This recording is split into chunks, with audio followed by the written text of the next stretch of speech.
Alors bonjour à tous, bienvenue pour ce deuxième live Instagram de l'ESITC Caen. Merci à ceux qui ont été présents hier. Donc hier nous abordions le sujet de l'intégration après le bac et aujourd'hui nous allons nous intéresser à une intégration après un IUT ou un BTS. Donc, nous allons appeler notre invité du jour, donc, qui s'appelle Thomas. Il est en cinquième année. Il a intégré le SITC Caen après un BTS. Il va nous expliquer son parcours.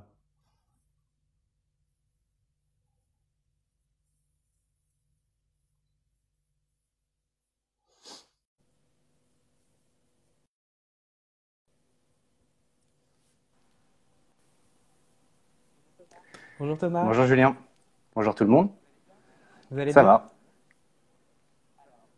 Alors, je vais tout de suite mettre un petit commentaire. Donc, intégré après un IUT ou un BTS. Voilà. Donc, l'idée aujourd'hui, on va passer une vingtaine, trentaine de minutes ensemble. Donc, c'est d'apprendre un peu à vous connaître, votre parcours, comment vous êtes arrivé à l'ESTC Caen, si voilà, vous avez des conseils à donner à des personnes qui pourraient avoir votre profil. Donc, Thomas, vous êtes élève en cinquième année, si mes C'est infos sont ça. bonnes. Et parfait. Est-ce que vous pouvez me parler un peu de votre parcours? Oui, bien sûr. Donc je suis élève en cinquième année ou troisième année du cycle d'ingénieur. Et alors en ce qui concerne mon parcours, j'ai un parcours plutôt atypique pour la filière. C'est-à-dire que après mon baccalauréat, je savais pas vers quoi m'orienter, donc j'ai décidé de travailler. J'ai travaillé pendant quelques années dans le secteur du BTP en tant qu'ouvrier du bâtiment et puis au bout d'un moment, j'ai eu envie de reprendre mes études et j'ai fait un BTS travaux publics en alternance. Et, euh, une fois que j'ai eu le diplôme, j'ai voulu poursuivre vers un cycle d'ingénieur et j'ai fait donc pour mettre toutes les chances de mon côté, j'ai fait une prépa ATS et j'ai intégré l'école en avec le parcours dédié aux filières techniques, le concours dédié aux Ok. filières techniques. Donc, Donc filière technique, pour ceux qui nous écoutent, on va dire que c'est un public où on a des personnes donc, qui ont effectué des BTS bâtiment principalement, et des IUT, donc des UT génie civil. On va rentrer plus en détail dans tout ça, sachant qu'à côté, hein, comme on vous le disait hier, il y a des personnes qui intègrent après le bac ou après des classes préparatoires aux grandes écoles.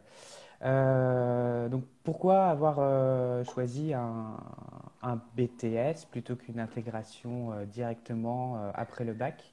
Alors en fait, comme je savais pas que j'allais m'orienter vers des études longues, j'ai préféré. Enfin, le BTS me semblait être une bonne option. En plus j'avais mis mes études en pause depuis quelques temps, donc le BTS ça me permettait d'avoir un diplôme en 2 ans et puis pouvoir exercer un métier au cas où je m'arrêtais. C'est Beaucoup ça. plus rapidement. Hmm. Et donc, Oui, et puis en plus, ça demandait aussi moins de prérequis scientifiques que d'autres parcours. d'accord. Vous aviez peut-être déjà, quand vous faisiez votre BTS, des métiers de prédilection en tête? Non, enfin, le chef de chantier ou conducteur de travaux, c'était les métiers que je visais au début. Alors effectivement, on parle, je vous parlais tout à l'heure donc des multitudes de portes-entrées à l'ESTC Caen. Vous m'arrêtez, hein, Thomas, Oui. si je dis des bêtises, mais on considère, enfin, on voit en tout cas dans les profils que nous accueillons que les personnes issues de filières techniques ont un bagage justement technique, un ancrage peut-être professionnel un peu plus affirmé. On a à côté de ça des CPGE, donc des classes préparatoires aux grandes écoles, qui vont avoir donc un socle, on va dire, scientifique et académique qui est bien installé. Et au milieu de tout ça, on va avoir un profil entre les deux. Ça va être nos intégrants post-bac qui, eux, vont avoir eu à la fois le socle scientifique prérequis et en même temps, comme on le disait hier, une introduction déjà à des matières propres au BTP que sont la topo ou des dessins techniques, des choses comme ça. Oui, avec le recul, moi, si j'avais su, que je poursuivrais mes études vers une école d'ingénieur, j'aurais peut-être choisi un parcours plus classique pour éviter justement le fossé entre le BTS et la classe prépa. Après, les compétences Mhm. techniques qu'on apprend en filière technique sont aussi très utiles en école d'ingénieur parce que justement elles permettent de faire tout de suite le lien entre les cours et l'application sur le terrain.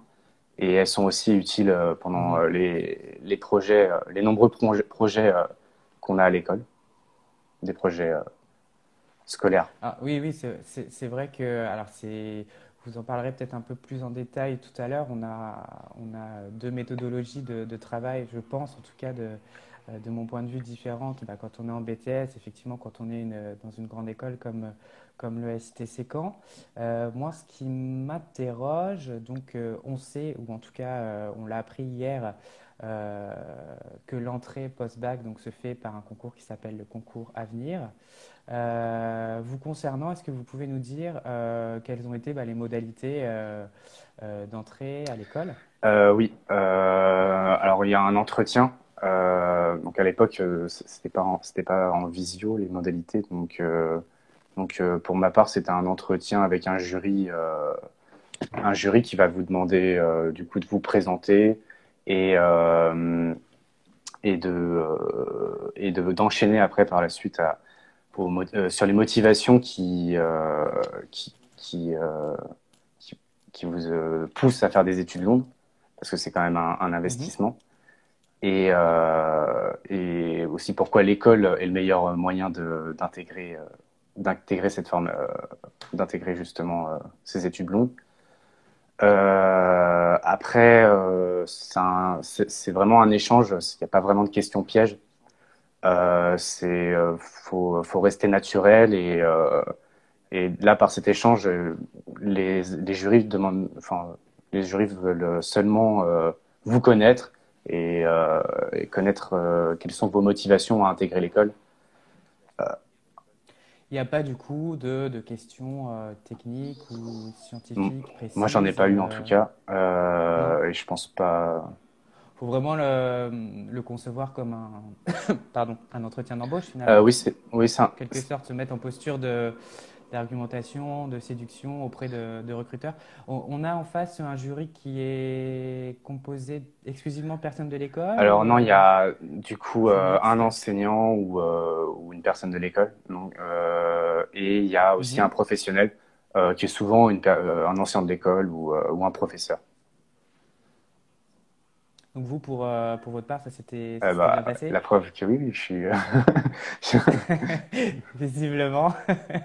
Non, alors c'est vrai que parfois c'est des exercices qu'on n'aime pas. Enfin, il y a des personnes qui ont plus un profil à s'en sortir entre guillemets à l'écrit, d'autres des profils de tchatcheurs qui préfèrent justement l'oral. Bon, il faut savoir que c'est un exercice qui visiblement est surmontable et je pense que c'est aussi une belle occasion de pouvoir défendre votre projet. Enfin, clairement. Très bien. Donc, je rebondis sur cet aspect concours. Euh, Nous ne sommes pas sans savoir qu'on traverse en ce moment une période un peu particulière de crise sanitaire. Donc, les concours vont être plus spécifiques cette année, en tout cas ont été aménagés puisque tout se passe en visio. Voilà. Plus d'infos sur le site internet, pardon, internet sur les calendriers. Euh, mais voilà, c'est le même principe d'entretien, mais à distance avec nos moyens modernes. Alors, je m'intéresse un peu plus en détail à votre parcours. On a parlé BTS, on a parlé également ATS. Est-ce que vous pouvez me dire un peu comment ça fonctionne, qu'est-ce que c'est, et les avantages aussi peut-être pour un profil comme le vôtre. Alors, je crois que tout à l'heure, j'ai vu une question qui était en lien justement aux En matières matière scientifique? scientifiques. Oui, tout à fait, Alors, j'ai vu aussi, oui. pour moi, enfin, le BTS, c'était. Je pense que quand même, ça nécessite, pour pouvoir poursuivre ses études en école d'ingénieur, enfin, il y a quand même une année, l'année de remise à niveau. Donc, par exemple, la prépa, ATS, ça aide quand même. Enfin, ça aide, ne serait-ce que pour la charge de travail. Et enfin, faut pas se mentir, il y a quand même un fossé dans les matières scientifiques. Et l'année de prépa, elle Mm. aide vraiment à se mettre dans le bain déjà au niveau travail et puis aussi à avoir toutes les compétences scientifiques requises pour suivre en école d'ingénieur. Bon, c'est une année qui a été visiblement assez dense Oui, pour bah, je vous. pense comme tout le monde, comme tout le monde qui est passé par ce parcours. Si maintenant on essaye de revenir un peu à votre parcours, à votre concret au quotidien, donc on parlait hier bah, du quotidien d'une élève de première année. Quelle est la différence en troisième année? Est-ce que vous pouvez nous donner des exemples de cours, je sais pas, est-ce que vous commencez à toucher du Oui, concret? oui. Dès la troisième année, on touche vraiment. Enfin, on rentre vraiment dans le vif du sujet. Il y a plusieurs thématiques. Il y a des matières scientifiques et techniques comme la résistance des matériaux, la mécanique des sols ou encore du calcul de béton armé. Après, il y a des matières qui vont être beaucoup plus axées sur la gestion, le management de projet. Donc, en troisième année, on a des cours, par exemple, d'organisation et de gestion des travaux, ou encore des cours de communication. Et il y a aussi des cours qui sont plus axés sur l'innovation ou l'ingénierie. Dans le Mhm. BTP, il y a la grosse révolution en ce moment, c'est le BIM. Donc, on a des cours d'introduction au BIM dès la troisième année. Oui. Et Alors le BIM voilà, pour décrypter un peu ça va être tout ce qui est on va dire production assistée par ordinateur au profit du bâtiment. Voilà, si je oui, building, modeling, c'est ça. information, Et surtout l'échange d'informations. Oui, d'information. c'est surtout ce système qui est. Je rebondis, je me permets. On a une question de Marie, donc justement sur les ATS. Alors on parle d'ATS génie civil. Effectivement, l'ATS génie civil est la voie recommandée, en tout cas pour entrer à l'EST. C'est quand? Donc des questions sur les projets également. On rebondira dessus après. Alors l'ATS génie civil, il y en a pas beaucoup, il y en a pour ainsi dire 4 en France, dont une, et ça tombe bien, au lycée Laplace à Caen. On retrouve les autres en Meurthe-et-Moselle, Pyrénées-Atlantiques et dans le Nord. À côté de ça, on a des ATS, on va dire génériques, des ATS génie industriel également. Mais ce qu'il faut retenir, c'est que l'ATS GC est la plus recommandée. Euh, Vous avez des idées de projets sur lesquels vous avez pu travailler? Là, on parlait de l'aspect concret de vos cours. Est-ce que vous avez en tête des projets, des réalisations particulières? Alors justement, en troisième année, un des gros projets, c'est un projet qui est organisé dans le cours d'organisation et gestion de travaux. Alors moi, j'avais choisi une station d'épuration et du coup, il fallait du coup organiser tout ce qui était Les flux, oui, c'est ça, les j'imagine. flux, l'installation de chantier. Donc, un peu comme, alors je connais moins bien le DUT, mais un peu comme le projet de deuxième année de BTS, où on rentre vraiment dans l'installation, l'organisation des travaux. Euh, Les coûts, exactement, oui. les hommes, les matériaux, etc. Oui, oui, donc c'est projet très concret, puis ancré dans le quotidien finalement, parce que on a des stations d'épuration aussi à proximité. Euh, je continue un peu à creuser l'aspect parcours. On a une spécialisation progressive. Ça intervient dès la troisième année. Est-ce que vous pouvez nous dire, vous, donc si vous, quel choix vous avez fait? Donc, plutôt bâtiment ou TP? Bah, pour moi, la question s'est pas vraiment posée vu que j'avais déjà fait un diplôme spécialité TP. Mon BTS était Mhm. spécialité TP, donc j'ai voulu rester cohérent et donc choisir l'option TP. Pour les gens qui nous suivent, TP, ça va être travailler sur quel type de projet, de chantier? La TP, c'est assez vaste, mais disons que ça peut aller du génie civil, donc la construction de ponts, de digues, etc., jusqu'à la construction routière et les réseaux D'accord. de villes, donc comme les signalisations, les PTT, etc. C'est très très vaste finalement. Ouais. On est entouré de Oui, c'est ça. TP. Alors oui, je reviens un peu sur ce parcours. Donc, troisième année qui correspond à la première année du cycle ingénieur. Donc, ce fameux choix que vous avez fait, donc vous, côté TP.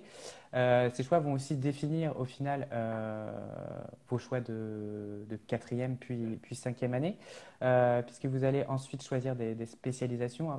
Pareil, hein, n'hésitez pas à m'arrêter ou à compléter. Donc, côté TP, on va plutôt s'orienter soit vers les routes et réseaux, les ouvrages d'art ou les ouvrages maritimes. Côté bâtiment, on va avoir les bâtiments d'habitation, tertiaires, les bâtiments techniques. Et plus récemment, on a aussi l'impact des nouvelles technologies sur le bâtiment avec tout ce qui est bâtiment intelligent et durable. Thomas, vous avez fait quel choix de Alors moi, spécialisation? j'ai choisi l'option ouvrage d'art. Et après, en option Mhm. métier, j'ai choisi ingénierie études. D'accord. Donc, vous m'ôtez le mot de la bouche. C'est bien, ça suit le fil. Donc oui, on a aussi une spécialisation métier. Donc vous parliez donc de bureau d'études. J'essaie de reformuler. Vous me dites si je suis dans le vrai. Alors on a une question. Ces choix d'options et spécialisations sont-elles inscrites sur le diplôme ou c'est dans le même diplôme pour tous les étudiants? Est-ce que vous avez la réponse à cette Je pense question qu'on a sur tous le même la... diplôme. Alors bon, j'ai pas encore le diplôme accroché sur mon Oui, bureau, mais dans 6 mois. en tout cas, je pense que c'est le même diplôme pour tout le monde. Il y a certaines options comme le parcours international ou le double diplôme, par exemple, qui peuvent être inscrits. Et c'est ça, oui, oui. Non, non, je rebondis là-dessus, effectivement. On va dire que c'est une couleur particulière que vous allez donner à votre diplôme, que vous pouvez valoriser après dans vos rencontres professionnelles et dans vos futurs postes, sachant qu'au final, on peut, alors si on fait le calcul, on peut combiner 12 parcours possibles. Alors, on a parlé des TP, on a parlé du bâtiment, on a parlé de la spécialisation métier bureau d'études et on a aussi la partie management de travaux. Donc là, si je résume, ça va être des personnes qui vont plutôt travailler au quotidien sur le management, la conduite des projets pour qu'ils sortent de terre finalement en temps et en heure et en respectant les délais et le budget alloué. Jusque-là, je pense que je suis pas trop mal. Et on a aussi, à ne pas négliger, un cursus qui est entrepreneuriat et innovation. Un cursus donc, pour les personnes qui ont des projets d'entreprise, par exemple, ou de reprise d'entreprise. Un parcours qui va être mené également donc en double diplôme avec l'école de management de Normandie. Donc on va avoir à la fois des profils à la fois manager et à la fois ingénieur construction. Donc un profil très complet. On a parlé de la partie un peu court, projet professionnel, etc.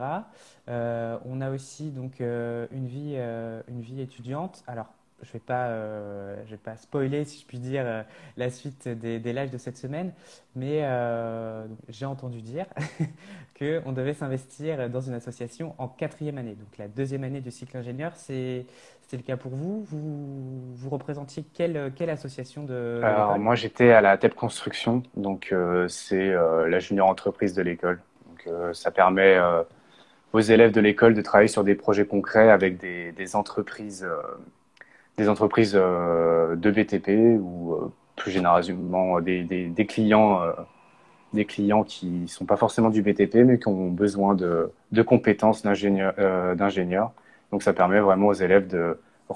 C'est Comme une ça, vraie entreprise finalement. Enfin, vous faites des devis, vous tout à facturez fait. des prestations. Mais alors D'accord, après, super intéressant. Ça vous a servi dans votre quotidien, cette expérience associative? oui, oui, bien sûr, c'est toujours intéressant de pouvoir rien que dialoguer avec des professionnels, c'est toujours enrichissant et surtout rentrer dans le concret parce que c'est des vrais projets. On a travaillé Mhm. sur l'autoroute A13 par exemple, donc c'est quand même des gros projets. Après, tout à l'heure vous disiez que c'était en quatrième année qu'on devait faire rentrer dans les associations. C'est en fait tous les élèves dès la troisième année doivent participer aux associations, mais c'est vraiment en quatrième année qu'on est aux commandes et qu'on... Qu'on est aux commandes. Ouais, d'accord. Alors, enfin, les deux petites questions là qui viennent d'arriver. Thomas, que veux-tu faire? Qu'est-ce que tu veux faire après, tout simplement? Tu veux faire quoi après? Et la deuxième, la prépa TS est-elle aussi dure qu'on le dit? Et moi, j'ai quelques autres sujets à partager avec vous après. Alors, ce que je vais faire après, c'est ingénieur projet en bureau d'études. Mhm. Et donc, pour la prépa ATS, est-ce que c'est dur? Alors, toutes les prépas, oui, sont dures. Mais c'est bénéfique parce que après, une fois que vous l'avez, une fois que vous êtes passé par là, vous êtes quand même bien armé pour entrer en école d'ingénieur. Bon, faut quand même bosser après une fois qu'on est rentré, mais disons que on est quand même un peu plus à l'aise, surtout quand on vient d'une filière technique et qu'on se retrouve avec des gens qui ont fait 2 ans de prépa ou même la prépa Oui, intégrée. qui entre guillemets ont un C'est avantage, ça. enfin, même si on peut pas parler de. Alors, encore une fois, hein, il y a pas de parcours idéal et je pense, à mon sens, en tout cas, nous, permanents de l'école, on voit que bah, ça apporte une richesse aussi d'avoir des personnes bah, qui ont intégré après le bac, qui nous rejoignent plus tard, après une CPGE ou après un BTS, un DUT, une ATS. Deux autres questions. Alors, enfin, tout ça pour dire voilà, que ça apporte une richesse à la promotion et je pense que ça se ressent d'une année sur l'autre. Alors, on nous demande si on va parler du projeteur BIM. Alors, c'est pas dans le programme arrêté des lives, pour le coup. Pas à ma connaissance, non. On a beaucoup de sujets qu'on va aborder, mais pas celui-ci. Mais ça peut être une idée, effectivement. Si, s'il y a un besoin, n'hésitez pas à le mentionner. Alors, c'est quoi un ingénieur projet? Est-ce que Thomas, vous vous sentez en mesure de Oui, répondre à cette en fait, question? c'est un ingénieur qui est du coup est en charge d'un projet en particulier. Mhm. Donc ça peut être en bureau d'études comme dans la partie construction. Mais donc pour mon cas, c'est le bureau d'études. On peut dire que c'est un chef de projet, C'est un ça. chef Bon, en d'orchestre. général, on est en dessous un Ouais. chef de projet et on vient chapeauter un lot, c'est-à-dire on gère du coup tout ce qui est lié à ce lot. Donc par exemple, si c'est le génie civil, ce sera le génie civil. Si c'est la construction de structures métalliques, ce sera structure métallique et après il y a un chef de projet qui vient chapeauter tous les différents lots tenus par ces ingénieurs projets. Ok. D'accord. Ouais, un poste avec beaucoup de responsabilités Oui. finalement. Ouais, c'est pour ça qu'on fait des études. Alors, c'est ça. Je me posais une question. Alors, on parle beaucoup des études, on parle des entreprises. En tout cas, on fait des études pour intégrer une entreprise plus tard. Quel est le lien de l'école avec les entreprises? Est-ce que vous êtes aidé dans vos démarches de recherche de stage, est-ce qu'il y a des moments privilégiés aussi pour les rencontrer? Parce qu'il y a une pléthore de professionnels dans ce secteur. Euh, voilà. Est-ce qu'il y a des événements, des choses mises en place Oui. pour vous aider? Après, ce qu'il faut savoir, c'est que les entreprises connaissent bien l'école. Euh, Ça arrive souvent quand on est en stage qu'on soit avec des anciens élèves comme tuteurs ou comme collègues. Et après, à l'intérieur de l'école, les entreprises sont vraiment partout. Il y a pratiquement 80% des cours qui sont dispensés par des professionnels. Et après, en ce qui concerne du coup l'aide à la recherche de stage et d'emploi, En fait, il y a 2 forums par an et le dernier forum, il y avait plus de 80 entreprises. Donc, on peut vraiment faire son choix. Et après, sinon, il y a aussi des moments un peu plus privilégiés, qui sont mis en place par une association de l'école qui sont les midi entreprises. Donc là, c'est un peu plus décontracté et puis on peut échanger avec les différentes entreprises qui viennent pour partager un repas et puis parler avec des professionnels. Mhm. Je rebondis aussi sur le sujet. Alors, on parle effectivement des intervenants professionnels, des événements pour rapprocher élèves et étudiants. On signe aussi régulièrement ce qu'on appelle des chaires d'entreprise, dont la dernière avec Vinci Construction. Donc c'est la première fois que Vinci Construction signe une chaire avec une école, alors à l'échelle française, voire européenne. Et on en a eu par le passé beaucoup d'autres, comme par exemple Démé ou Legendre. On va dire que c'est voilà, un rapprochement qui permet aussi de travailler sur des axes prioritaires et stratégiques du monde du BTP. Donc, je pense aussi que ça insuffle une certaine énergie au sein de l'école et des enseignements. Je vois que je parle et je vois qu'on parle finalement. Est-ce qu'il y a, si on prend un peu de recul, un peu de hauteur, une sorte de, je sais pas, de mot de la fin, de conseil, Moi, je pourrais finir sur, je vous souhaite bon courage en tout cas pour les concours. Parce que oui, j'ai oublié de vous demander, mais actuellement, vous êtes de votre cursus, vous en êtes où Oui, finalement? alors moi, j'en suis du coup au dernier stage, le PFE, donc projet de fin d'études, et qui est donc, du coup, la convention a été signée avant le 8 juin, enfin avant les mesures de confinement, et je vais pouvoir normalement commencer avant le 8 juin, donc si tout se passe bien. On verra, on verra ce qui va se passer. Pour l'instant, on n'a pas plus de nouvelles que ça.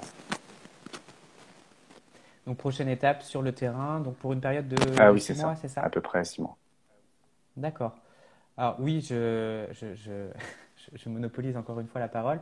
PFE très, très important, très stratégique, en tout cas une période charnière pour les étudiants de cinquième année, puisque ça débouche globalement sur un premier emploi, donc c'est un vrai tremplin pour l'emploi. Et donc à ne pas négliger dans son choix aussi en fonction des différentes aspérités qu'on a avec le métier. Thomas, je pense qu'on a, en tout cas j'espère qu'on a répondu aux questions des internautes et qu'on a donné une bonne visibilité sur l'intégration à l'ESTC Caen après un BTS ou un DUT. Voilà, un petit mot, une petite chose à rajouter ou Oui, comme je le disais tout tout à est bon. l'heure, bon courage à tous ceux qui vont se présenter au concours. Mhm. Et vraiment, si vous êtes passionné par le milieu du BTP, faut vraiment pas hésiter parce que vous avez vraiment, enfin, c'est vraiment une super expérience et, euh, et ça va vraiment être un tremplin pour la suite. Donc, faut vraiment pas hésiter après un DUT ou un BTS. On pense qu'on n'est pas à l'auteur, mais c'est vraiment si on se donne les moyens, il y a vraiment moyen de décrocher ce diplôme. J'espère qu'à votre tour, vous ferez plein de bons souvenirs si vous arrivez à intégrer l'école. Super. Eh ben, on vous souhaite à tous d'avoir un parcours aussi rempli que Thomas. Merci de nous avoir suivis. Merci Thomas d'avoir répondu à Merci nos Julien. questions. Donc c'était le deuxième live Instagram dédié ce soir donc à l'intégration après un DUT ou un BTS. Demain, nous aurons rendez-vous avec Étienne qui est en quatrième année donc pour parler vie étudiante et association. Merci beaucoup pour ces réponses. On vous donne à tous rendez-vous demain. Merci Merci Thomas. Julien. Au revoir. Bonne soirée.